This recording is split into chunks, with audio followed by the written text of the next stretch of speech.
Bismillahirrahmanirrahim. Çok değerli, Kudüs davasını kalbinde taşıyan, Müslüman kardeşlerinin dertleriyle dertlenip, maddi ve manevi imkanlarıyla onların yanında duran müminler.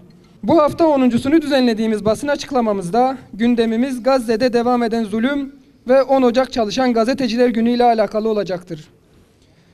Geçtiğimiz günlerde Gazze'de gazeteci katliamının gölgesinde 10 Ocak Çalışan Gazeteciler Günü'nü geride bıraktık.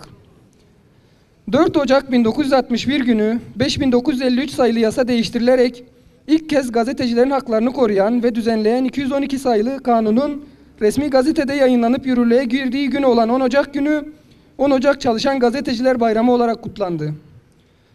1971'deki askeri müdahaleden sonra ülkemizde gazetecilerin bazı haklarının geri alınması üzerine kutlama gününün adı 10 Ocak Çalışan Gazeteciler Günü olarak değiştirildi ve öyle kutlanmaya devam ediyor. Bu yıl Gazze'de yaşanan Siyonist vahşetten dolayı 10 Ocak gününü kutlamak, gazeteci arkadaşlarımızı, büyüklerimizi tebrik etmek içimizden gelmiyor. Gazze'de her gün, her saat siviller hedef gözetilerek alçakça bir amaç uğruna katlediliyor ve dünya da buna seyirci kalıyor. Mesleklerini icra etmeye çalışan ve Gazze'deki soykırıma varan vahşeti ve Filistin anlatısını dünyaya duyurmaya çalışan fedakar gazeteciler hem kendi hayatlarını hem de ailelerin hayatını riske atma pahasına görevlerini yapıyorlar. Yapılan barbarca saldırı ve katliamları haberleştiriyorlar. Gazeteciler aileleriyle tehdit ediliyor ve evleri hedef gözetilerek bombalanıyor. Bugüne kadar 112 gazeteci katledildi. Bu gazetecilerden bazıları aileleriyle birlikte Siyonist terör örgütü tarafından öldürüldü. Ayrıca geçen ayki rakamlara göre 43 gazeteci de alıkonuldu. 7 Ekim Aksa Tufanı operasyonundan bu yana Siyonist işgal çetesi katliam ve soykırımlarına ara vermeden devam ediyor. 3 ayı geçen ve her dakika artan sivil katliamına rağmen hem İslam ülkeleri hem dünya devletleri hem de uluslararası kurumlar işgalci teröristleri durduracak etkin kararlar almaktan geri duruyor ve dünya tarihine kara leke olarak geçen katliamları seyretmekten öte geçmiyorlar. Dünya halkları kendi devletlerini Siyonist vahşete karşı harekete geçirmek amacıyla miting, gösteri ve farklı etkinliklerle baskı oluşturmaya devam ediyorlar. Aynı şekilde işgalcilere destek veren Siyonist firmalara uygulanan boykot da devam ediyor. Halkların bu duyarlılığı eninde sonunda bu vahşeti durduracak ve İsrail terör örgütü mahkum ve zelil edilecektir. Bir taraftan vahşet sürerken, diğer taraftan işgalcilerin yerel maşaları olan içimizdeki Siyonistler, Gazze'yi gündemimizden düşürme amaçlı çok sayıda oyun, provokasyon ve kumpaslarla bizi Gazze ve Aksa gündeminden uzaklaştırmaya çalışıyorlar. Bu oyunlara gelmeyelim ve ne olursa olsun gündemin kaymasına izin vermeyelim. Terör saldırıları, futbol üzerinden oluşturulan suni gündemler ve tevhid bayrağına yönelik saldırılar ile bizi oyalamaya çalışıyorlar. Devletlerin ve uluslararası kurumların pasif ve edilgen duruşlarına karşın ABD ve batılı emperyalist ülkeleri arkasına alan Siyonistler savaşı bölgeye yaymaya çalışıyor.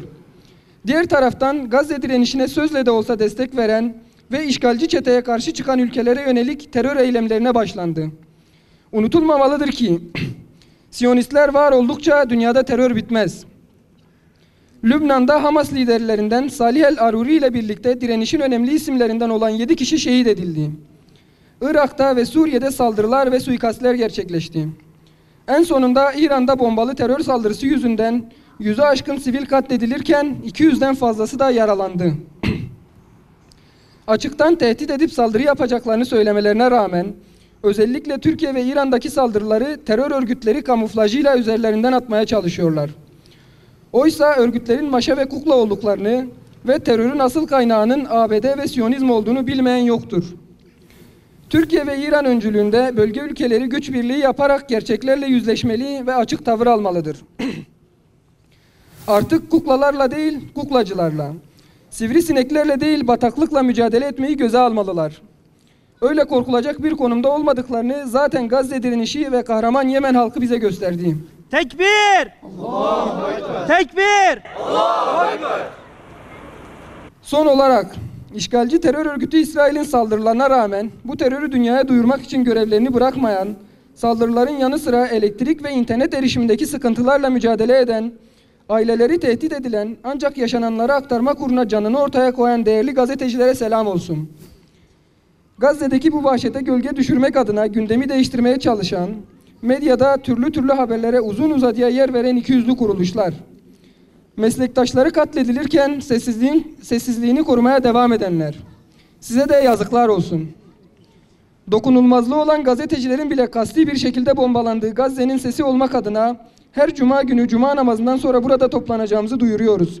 Hepinizi Allah'ın selamıyla selamlıyorum.